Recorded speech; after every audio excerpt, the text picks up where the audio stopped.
நேயர்கள் எல்லாருக்கும் வணக்கம். 2024வது வருடத்தோட பிப்ரவரி மாதம் முடிஞ்சு மார்ச் மாதம் தொடங்க போகுது. அப்போ மார்ச் மாதத்தில் நமக்கு என்னென்னலாம் நடக்கும், இல்லை என்னென்னலாம் நம்ம செய்யலாம், என்னென்னலாம் செய்யக்கூடாது, நம்ம செய்ய வேண்டிய பரிகாரங்கள் என்ன, வணங்க வேண்டிய தெய்வம் என்ன, எது மாதிரியான ஒரு வாழ்க்கை முறை அப்படிங்கிறது நமக்கு அமையும். இது எல்லாத்தையுமே நம்ம ரொம்ப துல்லியமாக தெரிஞ்சுக்கிட்டோம்னா அதுக்கு தக்கன நம்மளுடைய நடத்தைகள் செய்கைகளை மாற்றிக்கலாம். அப்படி பார்த்தோன்னா கிரகங்களோட ராஜா சூரியன் சனியோட கும்பத்தில் இருக்கார். 14ஆம் தேதி மீனத்துக்கு போய் அங்கே இருக்கிற விஷப்பாம்பு ராகுவோட சேர்றாரு. செவ்வாய் மகர ராசியில் உச்சமடைஞ்சு இருக்கார். 15ஆம் தேதி அன்னைக்கு கும்பராசிக்கு போய் சனி பகவானோட சேர்றாரு. 2 பேருக்குமே ஒருத்தருக்கு ஒருத்தர் ஆகாது. ஆனால் 2 பேரும் போய் இப்போ ஒன்றா கூட போகிறாங்க. இதில் நிறைய மாற்றம் அப்படிங்கிறது இருக்குது. புதன் கும்பராசியில் இருக்கார். 7ஆம் தேதி மீனராசிக்கு ராகுவோட போய் சேர்றாரு. 26ஆம் தேதி மேசராசிக்கு போய் குருவோட சேர்றாரு. பார்த்துங்க, புதன் முதல்ல சனியோட இருக்காரு, அடுத்து ராகுவோட இருக்காரு, அடுத்து குருவோட இருக்காரு. 3 வருஷ கிரகத்தோடையும் இருந்துடுறாரு இந்த மாதத்தில்.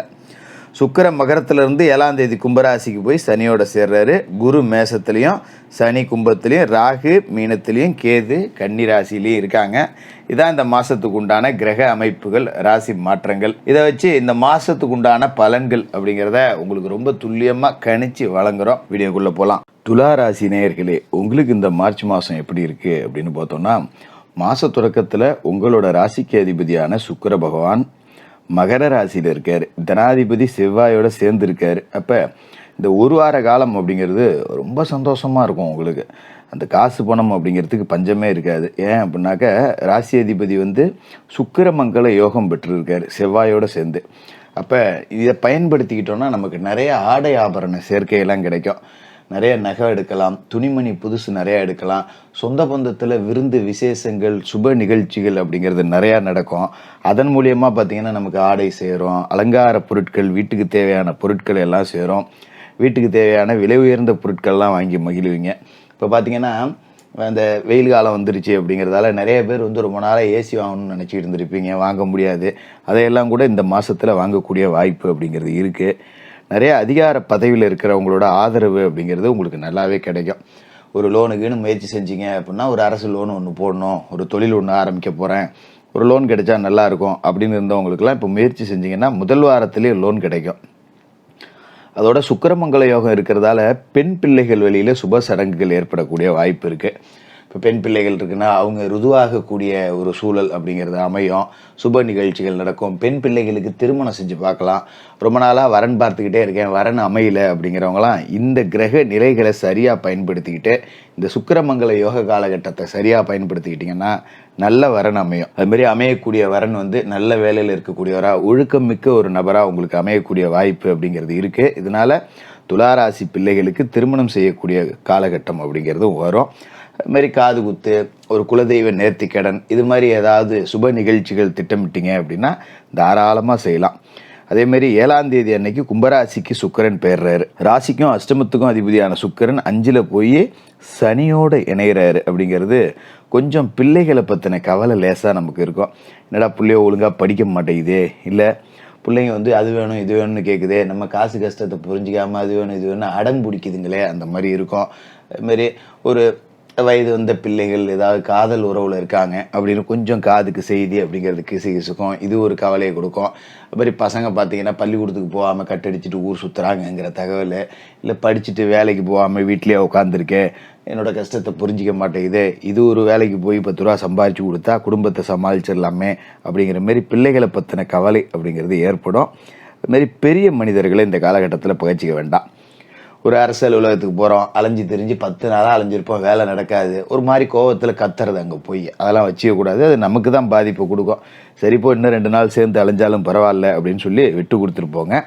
அலைச்சலுக்கு தகுந்த ஆதாயம் அப்படிங்கிறது இருக்காது. அப்படிங்கிறதால கூடுமான வரைக்கும் இந்த மாதத்தில் பயணங்கள் அப்படிங்கிறத திட்டமிட வேண்டாம்.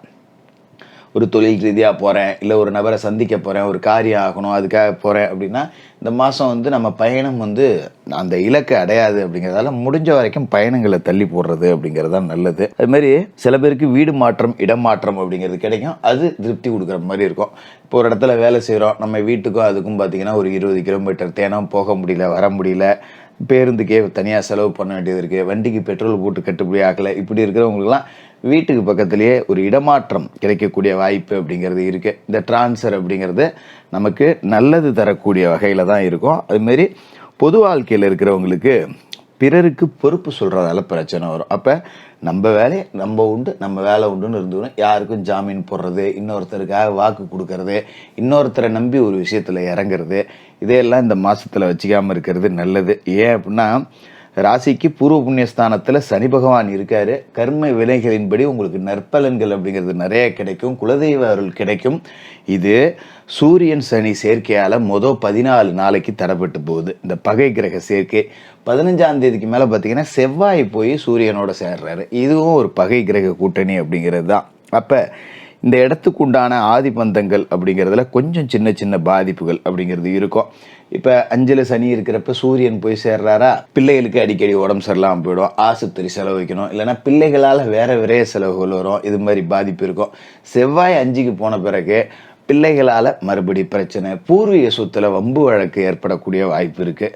ஏன்னா செவ்வாய் பூமிக்காரகன், அவர் பகை கிரகமான சனி பகவானோட சேர்ந்து 5ஆவது வீட்டில் இருக்கார். அப்படிங்கிறப்ப தாத்தம் பாட்டன் முப்பாட்டன் சொத்தை இப்போ போய் நம்ம பாகம் பிரிச்சுக்கிட்டோம்னா அதில் ஒரு வம்பு வழக்கு ஏற்பட, ஒரு அடிதடி ஏற்படக்கூடிய வாய்ப்பு, அண்ணன் தம்பிக்குள்ள ஒரு பிரிவினை ஏற்படக்கூடிய வாய்ப்பு, இதெல்லாம் இருக்குது. அப்படிங்கிறதால கூடுமான வரைக்கும் இந்த மாதத்தில் அந்த பேச்சுவார்த்தை எடுக்க வேண்டாம். அதுமாரி பூர்வீக சொத்தில் ஏதாவது வம்பு வழக்கு நிலுவையில் இருந்தால் கூட கூடுமான வரைக்கும் எதிராளிகளோட நீதிமன்றத்துக்கு வெளியே பேசி தீர்க்கறதுக்கு பாருங்கள்.